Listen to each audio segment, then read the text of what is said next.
anda mau pakai lampu seperti ini, ikuti video ini selepas ini. Okey?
Okey, untuk ini anda perlukan mentol. Ini mentol Mentol tu ada dari klip kat bawah ni. Yang ni kita boleh dapat kat kedai spare part kereta dia jual. Kedai spare part kereta. Dan yang ni ialah penembuk lubang. Untuk ni saya gunakan 25mm. 25mm dan dia sesuai untuk lubang yang ni lah, di dalam ni. So yang ni kita akan pasang di dalam sini. So nampak dia akan masuk di dalam sana. So kita akan buat sekarang. Jadi kita ukur dulu lebih kurang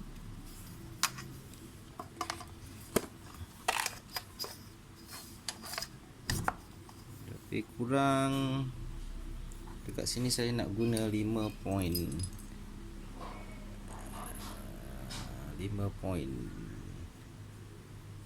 sini saya nak buat lubang. Saya buat lubang di sini. Okey. So saya dah tanda. So gunakan cordless.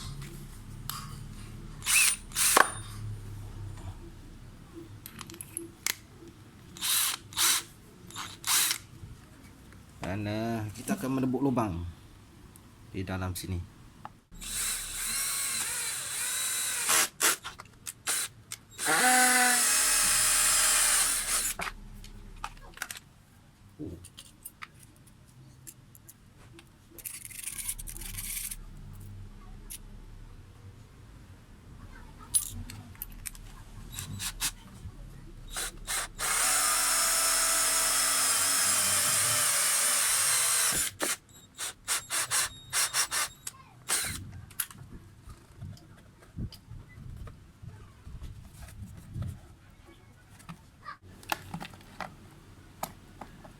Ini kita nak kena buat lock dia. Jadi kita kena tanda dia.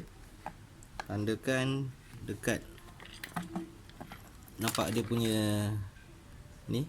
So kita kena buat lubang dekat sini. Dekat sini kita buat lubang.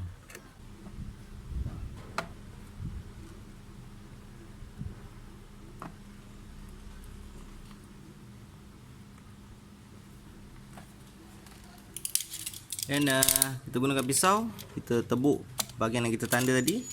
Dan supaya yang ni dia punya soket ni kita boleh masuk.